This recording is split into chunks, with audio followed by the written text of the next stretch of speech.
philosophers. Today we're talking about formal fallacies.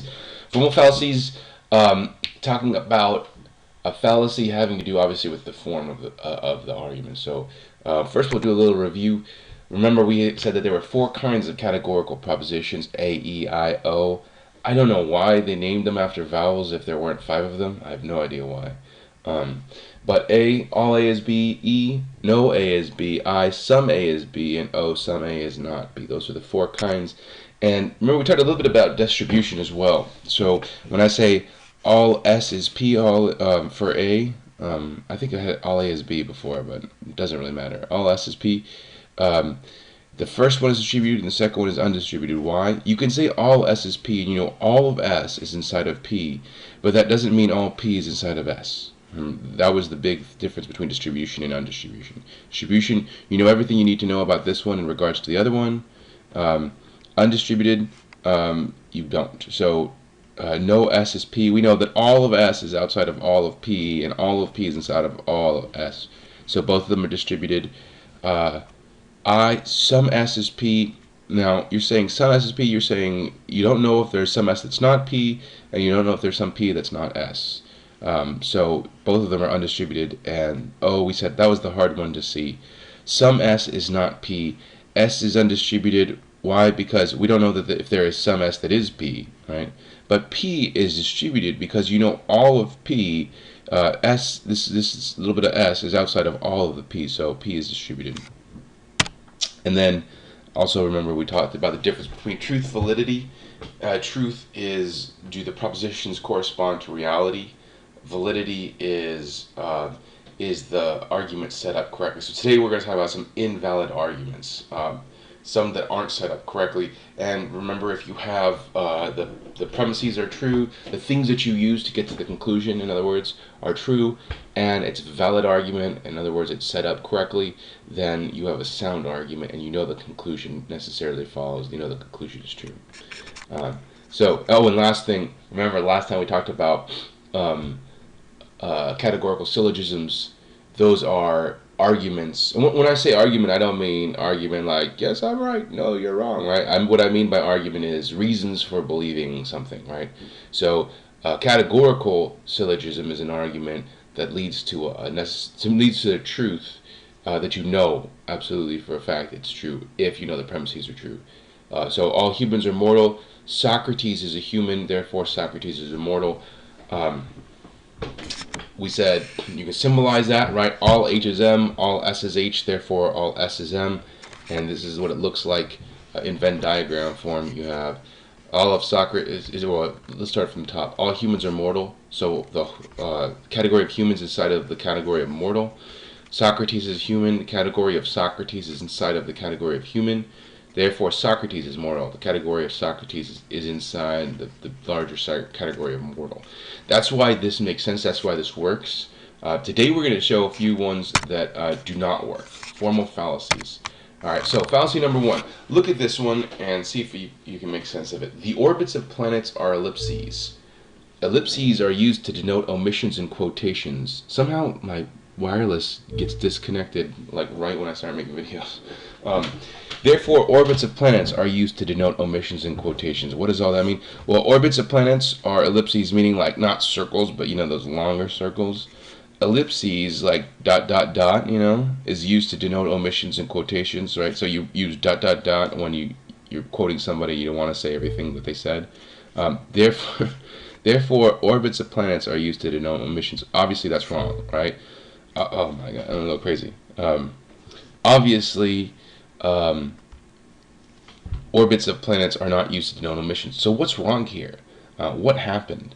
Well, remember what we said about, let's go back to here. Remember what we said about here, the way that this whole thing works. It's kind of like this. It's kind of like you have this term right here and this term right here, Socrates immortal, right? That's in the conclusion. That's what you're trying to prove, right? And Socrates has to show up here, immortal has to show up in the other one, right? And then you have a middle term. And our middle term here is humans. And the reason that's the middle term is because it's what connects the two, right? If it weren't for this middle term, I wouldn't be able to connect Socrates and mortal. But because of this middle term, I take out the middle term and I'm left with the conclusion, sweet, everything's fine and happy. For this one, though, the middle term, you notice, is ellipses, right? But when I use this word ellipses in these two different places, I'm using a different word, right?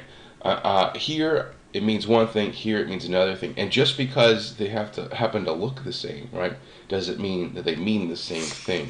So here ellipses meaning geometrical figure, and here ellipses meaning grammatical punctuation. What we could do is say this is an ellipses 1 and this is an ellipses 2. Or we could say this is an ellipses F for figure and an ellipses G for or P for punctuation, something like that. I don't know. So what ends up happening is we don't actually have a middle term to connect these two, because remember, orbits of planets, right? Denote omissions, denote omissions.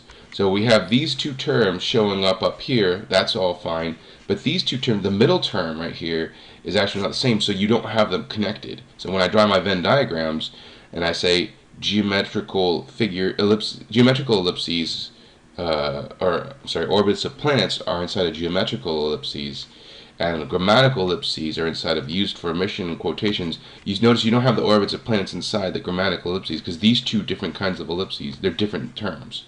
So never are they two connected. This is the rule number 1 is the 4-term fallacy. There must be only 3 terms. Must be only 3 terms because you need one here, one here. You need these 2 terms to show up at the top, and you need a middle term, ellipses. Now, some of you guys that probably are thinking a little bit ahead of the game might think, well, couldn't you just like string like a bunch of premises together, and then like all A is B, all B is C, all C is D, all D is E, and then say all A is E, something like that. Yes, you can, but that's skipping intermediate steps. Totally fine to do, but for right now, if we're going to do this categorical syllogism this way, let's just, let's say if we're going to have these 2 premises and a conclusion, right? Three propositions. You need only 3 terms, and then later on we'll talk about how to string arguments together. All right. So rule number 1, the 4-term fallacy. There must only be 3 terms. By the way, this where you have 2 words that mean 2 different things, but they're used, so the confusion right here. This is what's called an equivocation. You equivocate on a word when you use it in the wrong way. So that is an equivocation. But the fallacy that we're learning right here is the 4-term fallacy. All right, fallacy number 2. See if you can figure out why this is wrong, why this is fallacious, rather. All Lakers are pro basketball players. All NBA members are pro basketball players. Therefore, all Lakers are NBA members. When you look at this one, excuse me, it might look right. But the reason it looks like right is because all of these propositions happen to be true propositions, right? Lakers are pro basketball players, that's true. NBA members are pro basketball players, that's also true. And all Lakers are NBA members, that also happens to be true. But this one, the conclusion, doesn't actually follow from the first 2 premises. And here is why. Let me give, so here's what it looks like, Venn diagram. This is why it looks like it makes sense. Because you say Lakers are inside of pro basketball players. NBA members are inside of pro basketball players. Therefore, Lakers are inside of NBA members. But if you look at that diagram, that might show exactly why this doesn't make sense. Lakers are inside of pro basketball players, but I don't know where in pro basketball players, right? They might be over here. They might be over here. And I happen to draw it in here, but they could be anywhere. NBA members are pro basketball players. Again, you can draw that NBA members wherever you want to in this. So the 2 might not actually meet up.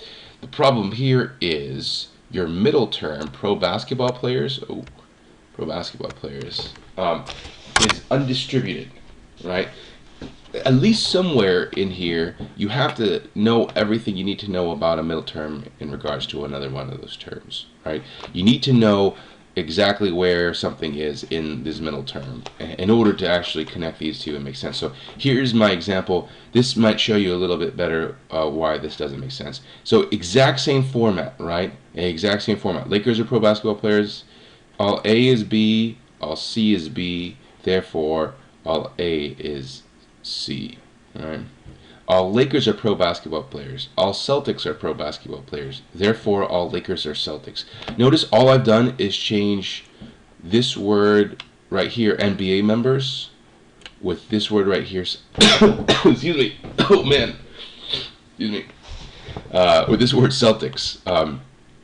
Exact same format. All A is B, all C is B, therefore all A is C.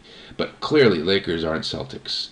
And again, the reason is because the middle term is undistributed. You don't know where in that middle term Lakers is, and you don't know where in that middle term Celtics is. So this fallacy number 2 is due to the undistributed middle. That's what it's called, fallacy number 2, an undistributed middle. So my rule is the middle term must be distributed at least once. I'm only going to do 4 fallacies. There are 7 fallacies altogether.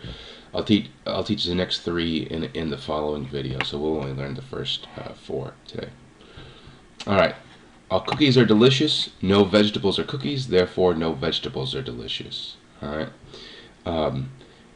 Try and see if you can figure out why this one is fallacious. We actually don't have the same problem we had last time, because let's look at this. We have vegetables, right?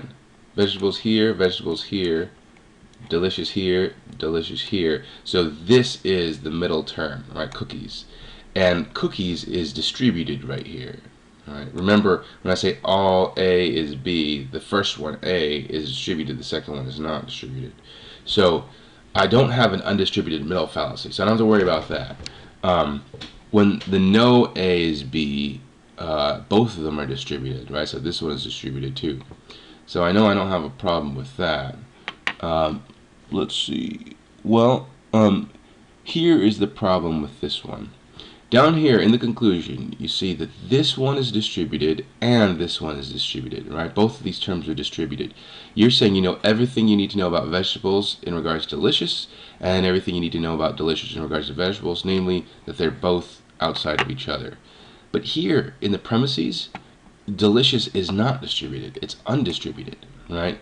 Now the reason that's a problem is because the conclusion is supposed to just be pulling something out of these premises, right? It's not supposed to be adding anything extra to it. It's supposed to be pulling something out of there. And if up here you don't have all the knowledge you need to have about delicious, down here you can't say that you got that out of here, right? Because you didn't have it up here. This again might look right because all these propositions are true. Cookies are all delicious, vegetables aren't cookies, and vegetables are not delicious, right?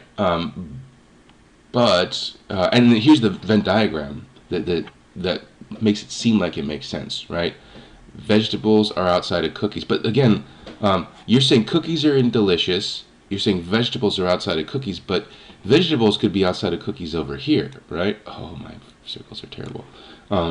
It could be outside of cookies in the delicious or outside of the delicious. It might even be like halfway there, right?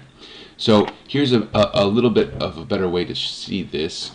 All cookies are delicious. I'm going to switch out the word vegetables for cakes. Notice all I did was switch out this word right here. This word right here, right? Vegetables for cakes. All cookies are delicious. No cakes are cookies. Therefore, no cakes are delicious. Clearly false, right?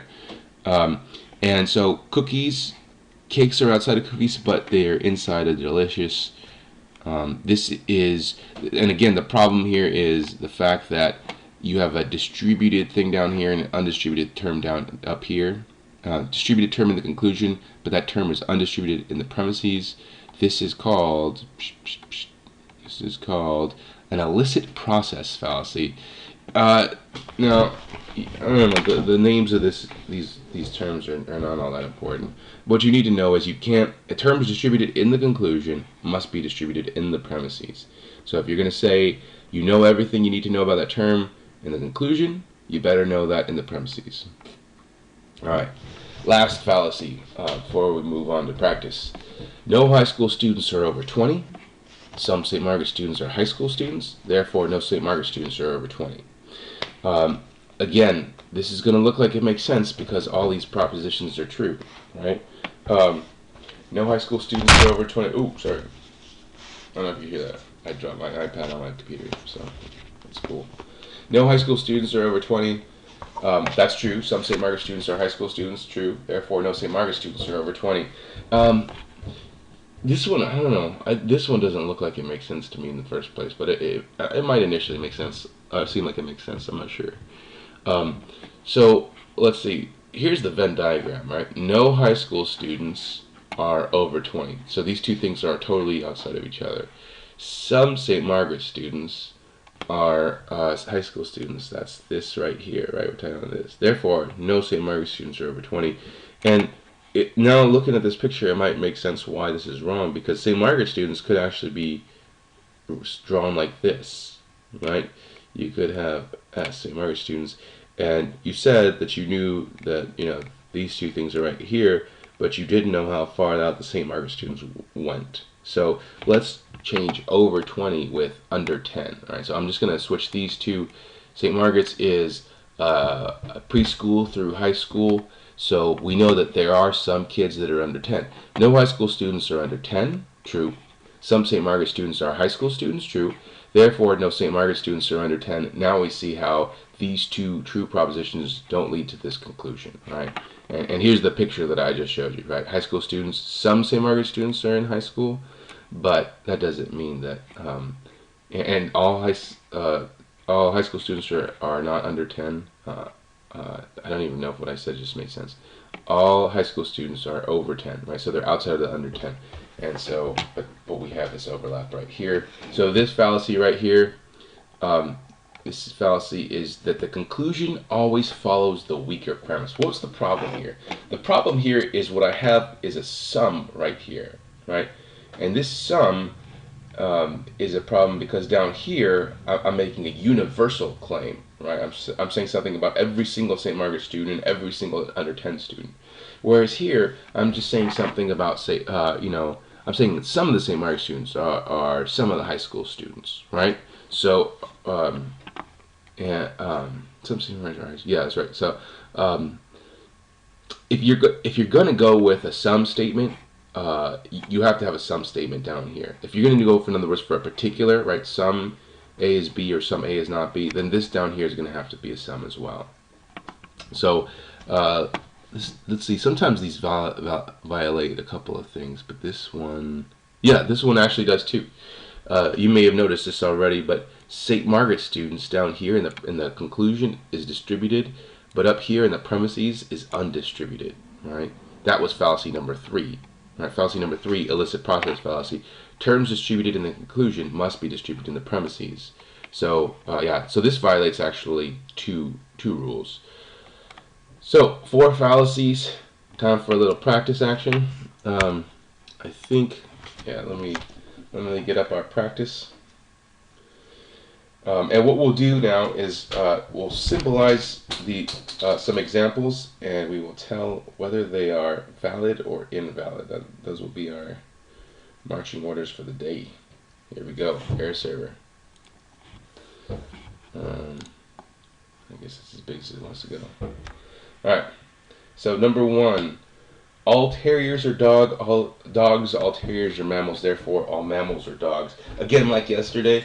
Or last time, just go ahead and pause the video, try it, and then unpause it and see how you do it correctly. All right, all terriers are dogs. Let's see here, because that is all T is D. All terriers are mammals. All T is M. Therefore, all mammals are dogs. Wow. I should have saved a little more space for this. All M is D. Alright, so I didn't say you had to do Venn diagrams. I'll probably do them just so that you can see like what the issue is. All terriers are inside of dogs. All terriers are also inside of mammals. Now, Mammals, I might draw huge, or I might draw small. I could draw it like this, right? M. Or I might draw it like this. All I'm saying is all terriers inside of mammals. I'm not saying, how big the rest of the M is. So all mammals inside of dogs. Now you kind of see why that's wrong. But what's the fallacy that this commits? This commits the illicit process fallacy. So down here, this term is distributed, but up here in the premises, this is undistributed, right? And we said, let's move back to here. We said rule number 3 right here, terms distributed in the conclusion must be distributed in the premises. So that is problem number 1. Go ahead and try problem number 2. Problem number 2 is like this. No geese are felines. No G is F. Some birds are geese. Some G is... Oh, wait. Did I do that backwards? I did that backwards, didn't I? Oh, shoot. Alright, well, let me redo that. No G is F. Some B is G. Therefore, some B is not F. Alright, so no G is F. What's wrong with that? What does that look like? All G is outside of all F. Some B is G. So I will draw it like this. Remember, though, when I say some B is G, B can be drawn like that. It can be drawn like that, or it can be drawn like that, right? Those are the different ways you can draw that. But some B is not F. This is actually valid, and if you look at, we can look at we can look at it like this, because we're saying that this area right here is inside of the G, right? And we know the G is outside of all of the F. We know at least that area right here is also outside of the F. Wait, so B is not... Yeah, so some B, the B that's inside of the G, is not F. So this is valid. And we can actually just look down our 4 rules and check and make sure this is valid. Number 1, 4-term fallacy. Yep, there are only 3 terms, G, F, and B, so that's good. Undistributed middle fallacy. My middle term is G, and it's distributed right here. Illicit process fallacy. F is distributed down here. F is also distributed up here. B is not distributed, so I don't care whether or not it's distributed up here. And then conclusion always follows a weaker premise. I have a sum here, and then I have a sum down here. Also, like negative, if there's a negative up here. But this is a fallacy we'll see tomorrow. If you have a no up here, there has to be a no down here, and so there is that no. That not is kind of like a no. So yeah, this is valid. Next one, some swimmers are vendors. All merchants are swimmers, so some merchants are vendors. And it looks like this. Some S is V. All M is S. I don't know where I got these examples from. So therefore some M is V. So diagram wise, it looks like this. Some S is V, so we're talking about that in there. All of M is in S. Alright, now you can probably already figure out, just looking at the picture, what the problem is here. All M is S. M might be over here, or M might be over here, right? Either way, M can be inside of S. If it is over here, then this is false. Some M is V is false. Right? If it's over here, then it's true. But we're trying to prove that some merchants are vendors, right? We're trying to prove that some M is V. So if it's possible for it not to be V, then we haven't proved anything, all right? This is, well, let's see what the problem is here. I have some S is V, all M is S. Well, you know what we should do? We should go down our rules. 4-term fallacy. Are there four terms? No, there are only 3. S, V, and M. Sweet. Undistributed middle fallacy. The middle term must be distributed at least once. S is undistributed here. It's the middle term because it appears twice up at the top, right? Up at the premises. Undistributed here, undistributed here. This is rule number 2, undistributed middle fallacy. So this is fallacious. Want to try the next one? All right, the next one, I'm going to say all ducks quack. I'm going to say all U is Q. All ducks are quackers, right? Donald is a duck. All O is U is a duck. Therefore, all Donald is a quacker. All right, and let's see what it looks like. All of U is inside of Q. All of O is inside of U. That kind of looks really confusing. All right, so let's. This is the category of O. This is the category of U. This is the category of Q. Clearly, O is inside of the category of Q. This is valid. All right, go on, try the next one. Oh, I guess you know what? Let me run down the rules though, just to make sure. Rule number. I mean, just so you can see. Rule number 1: 4-term fallacy. There are only 3 terms: U, Q, and O. Undistributed middle fallacy. Here is the middle term, right? Because it appears twice at the top. U is distributed right here. Doesn't have to be distributed twice, it just has to be distributed at least once, right? So we're good. If it is distributed twice, no problem. That's even better, right? And those are process. Terms in the conclusion, distributed in the conclusion, must be distributed in the premises. This term right here is distributed, but it's also distributed up here. Sweet. This term is undistributed, so I don't care if it's distributed or not up here. And the conclusion always follows the weaker premise. We have 2 universal premises, so there are no weak premises up here, so I don't need to worry about that. All right, next one. Oops. Where there is poverty, there is crime. There is crime in Camden, therefore there is also poverty. All right, now this one is a lot trickier because we have to kind of figure out what is being said here. Are we saying all of the places where there is crime, there is also poverty, or all of the places where there is poverty, there is also crime? All right. And what this is saying is all poverty places is crime places. Let's make it R actually, so we don't confuse it with Camden. All poverty places is crime places. All crime places. Oh wait, hold on. Here's the tricky one. There is crime in Camden. All right. This is actually wrong. Because think about what they're saying. Are they saying every single place where there is crime is also in Camden, or are they saying that Camden is a place in which there is crime? They're saying the latter, right? So all of Camden, we'll make it A for Camden. All Camden is a place where there is crime. Now, again, remember, what we're not saying is every single place in Camden is a place that there is crime. We're saying all of the things in the category of Camden, which happens to be just one thing, Camden, is a place where crime happens. Not every single part of Camden, just all cities that are Camden, right, which is just that one. Therefore, all Camden is a place with poverty.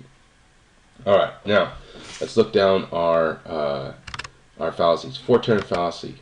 There are only 3 terms: P, R, and A. Good. Undistributed middle fallacy. The middle term is R because it appears twice here, and both times it's undistributed. So this is undistributed middle fallacy. And I can draw it for you too. All P is inside of R. All A Camden is inside of R, but all A is not inside of P. So there's your problem right there. Go ahead and try the next one. No physical actions are chance occurrences. So this is no P is C. All chance occurrences are random events. All C is R. Therefore, no random event is P, physical action. So let's see here. Let's go down our list.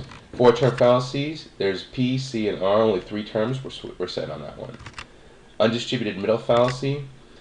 C is my middle term, right? And C is distributed right here. It also happens to be distributed right here. Even better, right? illicit process fallacy. R is distributed down here. Oh, not distributed right here. So we have an illicit process fallacy. Let me see if I can draw it and make sense of it. No physical action is a chance occurrence. All chance occurrences are random events. So here's the problem. All chance occurrences are random events. And again, see, R is undistributed, right? Here's the problem right here. R might be like this, or R might be like this, right? Since it's undistributed, I don't know. I don't know how far out that goes. So I don't know if no R is P, or I don't know if all R is P. I have no idea. Oh, I guess not. All R could be P, right? Some R could be P. All right. Tomorrow is another day. All days are 24 hours, so tomorrow is 24 hours. So let's see here. All of tomorrow is a day. Now, this is kind of weird because another day here, this isn't really totally legit. When I say tomorrow is another day, I'm not telling you that if tomorrow is literally another day. What really trying to say is tomorrow is like a second chance or something like that. But let's just run with it. All tomorrow is a day.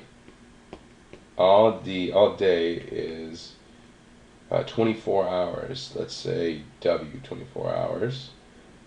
Therefore, all of tomorrow is 24 hours. Now, you may have wanted to put all D as 24, and that makes total sense. You know, this is just a symbol, so it doesn't really matter what it looks like. Stylistically, people who do categorical logic always use capital letters for the terms. So, yeah, but it still would make sense. It's like, you know, you could use the letter lowercase x for a variable, or you could use, you could draw a picture of your nose and use it for a variable if you wanted to. It's just a symbol, but people tend to use those x's and y's, so, stay consistent. All right, anyway, doesn't matter. Let's see what we're doing here. Four-term fallacy, T, D, and W. There are only three terms.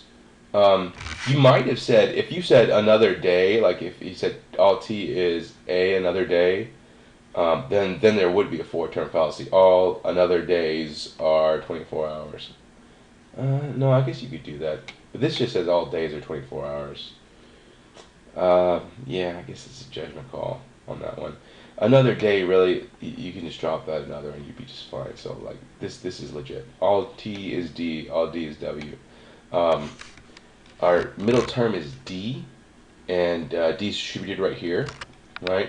Illicit process fallacy, T is distributed down here. It's also distributed up here. Conclusion always follows the weaker premises. Weaker premise. There are no weak premises, so we are set. That one is good. We're going to try the next one. All right. Everybody loves ice cream. All people is ice cream lover. Nobody loves lettuce. No P is L, lettuce lover. Therefore, no ice cream lover is a lettuce lover. Alright, let's try it out. Rule number one, four-term fallacy. There are only three terms, P, I, and L. We're set. Undistributed middle fallacy. My middle term is P, and it's distributed in both places. Alright. If this is getting hard when I say distributed, undistributed, and you forget like which one is which, it might be good just to write down a little key for yourself and keep it next to you so that you can check while we go along. Rule number three, illicit process fallacy. I is distributed down here. Ooh, not distributed up here. This is invalid. This is an illicit process fallacy. Let's check it out. All P is inside of I. No P is inside of L. Now the problem here is I could draw the L outside of the P over here, or I could draw the L outside of the P over here. And if I did so, then this would be inside of the I, and that would be invalid. All right, go to the next one. Whenever you see a red light, you have to stop. However, nobody else saw the red light, therefore you didn't have to stop. Right? And there is some classic logic for you. So all times when you see a red light, I'll say all times when you see a red light are is times when you have to stop, S. However, nobody else saw the red light, so no anybody else, E is people that saw red lights. You can already see the problem here. E is P. Therefore, no. I mean, I don't even know. No U is. I don't even know. This is there are no terms in common. The problem here is these terms are different. It's four-term fallacy, right? You see a red light is not the same as other people seeing the red light. So this should have been the middle term, but it's not. All right. So this is a four-term fallacy. I guess I can draw it for you too, right? Like all R is S, no E is P, and you have no idea where to draw E or P, right? And it doesn't even matter because in the conclusion, none of these are connected. All right, finally, all men are mortals, no men eat quiche, so no mortals eat quiche. Let's see. We'll say humans. All humans are mortals. Oh, I'm supposed to symbolize this, aren't I? Yeah. All human is mortal. No human is... Ooh, that's supposed to be an H right there. Is quiche eater. Therefore, no mortal is a quiche eater. And let's look at our rules. Four-term fallacy. Only three terms here. Undistributed middle fallacy. H is my middle term. It's distributed both places. Good. Illicit process fallacy. M is distributed down here, not distributed up here. This is an illicit process fallacy. All H is M. No H is Q. This is the same one as really much this one over here. No H is Q. I could draw Q over here. That's supposed to be Q right there. Or I could draw Q over here. Right? I really could draw Q right in there if I wanted to. Right? So no M is Q, false. Or I should say invalid. Alright, there's the practice. Adios.